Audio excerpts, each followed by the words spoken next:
श्रावण मास के शुक्ल पक्ष की तृतीया तिथि को हरियाली अमावस्या का त्योहार मनाया जाता है। हरियाली अमावस्या सावन की पहली अमावस्या कहलाती है। इस दिन दान, ध्यान और स्नान का विशेष महत्व है। इसके अलावा इस दिन विभिन्न मनोकामनाओं की पूर्ति के लिए पौधे लगाए जाते हैं। इस तिथि को पौधों के माध्यम से संपन्नता और समृद्धि प्राप्त की जा सकती है।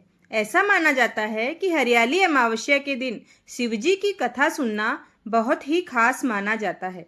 हरियाली अमावस्या पर पवित्र नदी में स्नान करने का अधिक महत्व होता है। आप घर में ही पानी में गंगा जल मिलाकर स्नान कर सकते हैं। स्नान करने के बाद घर के मंदिर में दीप प्रज्वलित करें, सूर्य देव को अर्घ्य दें। ऐसा माना जाता है कि हरी चूड़ियाँ, सिंदूर, बिंदी बांटने से जीवन साथी को लंबी उम्र मिलती है और घर में खुशियां भी आती है।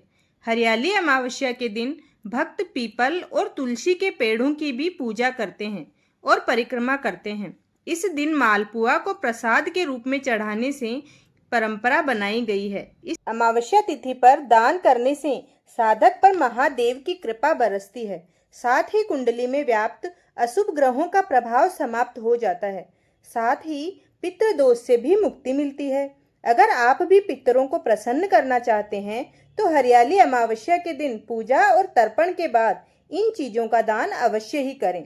अगर आप पितृ दोष से निजात पाना चाहते हैं तो हरियाली अमावस्या के दिन शिवजी की पूजा करें, साथ ही पितरों का तर्पण करें। वहीं पूजा के बाद काले तिल, जौ, कच्चा चावल, चूड़ा, दही, चीनी, नमक आदि चीजों का दान करें।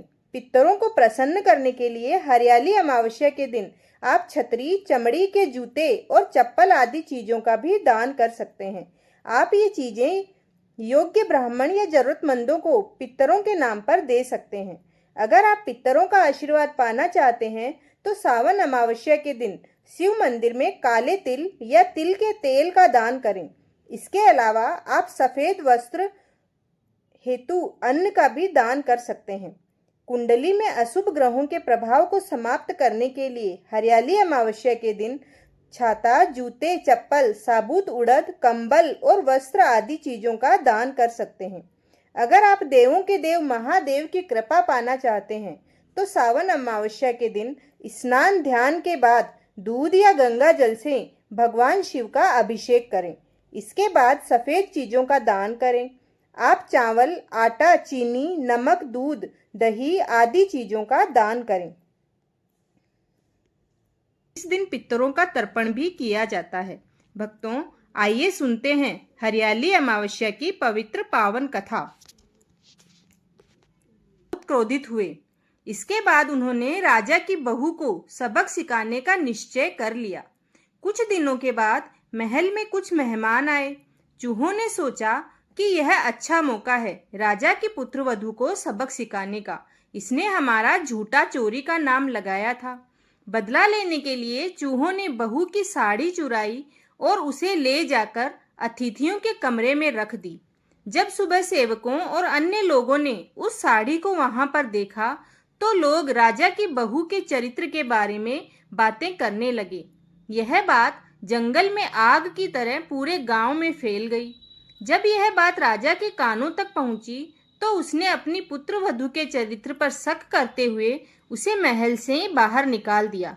राजा की बहू महल से निकलकर एक झोंपड़ी में रहने लगी और नियमित रूप से पीपल के एक वृक्ष के नीचे दीपक जलाने लगी। उसके साथ ही वह पूजा करके गुड़धानी का भोग लगाकर लोगों में प्रसाद वितरित करने लगी। इस प्रकार कुछ दिन बीत जाने के बाद एक दिन राजा उस पीपल के पेड़ के पास से गुजरे जहां उसने बहू हमेशा दीपक जलाया करती थी। इस दौरान उनका ध्यान उस पेड़ के पास जगमगाती रोशनी पर गया। राजा इसे देखकर चकित रह गया। महल में वापस आने के बाद उन्होंने अपने सैनिकों से उस रोशनी के रहस्य का पता लगाने के लिए कहा। सैनिक राजा की बात मानकर उस पेड़ के पास चले गए। वहां पर उन्होंने देखा कि दीपक आपस में बातें कर रहे थे। सभी दीपक अपनी अपनी कहानी बता रहे थे। तभी एक दीपक बोला, मैं राजा के महल से हूँ। महल से निकाले जाने के बाद राजा की पुत्रवधू रोज मेरी पूजा करती है और मुझे प्रज्वलित करती है। सभी अन्य दीपकों ने उससे पूछा कि राजा की बहू को महल से क्यों निकाला गया। तो उसने बताया कि एक दिन उसने मिठाई खाकर चूहों का झूठा नाम लगा दिया। इस पर चूहे नाराज हो गए और राजा की बहू से बदला लेने के लिए उसकी साड़ी अतिथियों के कमरे में रख आए। यह सब देखकर राजा ने उन्हें चरित्रहीन समझा और महल से बाहर निकाल दिया। ये सब सुनकर सैनिक भी हैरान रह गए और महल वापस आकर उन्होंने राजा को पूरी कहानी सुनाई। यह सुनकर राजा को अपनी गलती का एहसास हुआ और उसने अपनी पुत्रवधू को महल में वापस बुला लिया।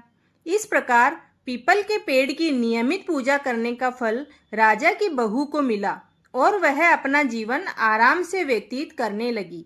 बोलो भगवान भोलेनाथ की जय, माता पार्वती की जय, सावन के महीने की जय। भक्तों, आपको ये कहानी पसंद आई है तो चैनल को जरूर सब्सक्राइब करें और कमेंट में अपनी राय अवश्य दें। धन्यवाद।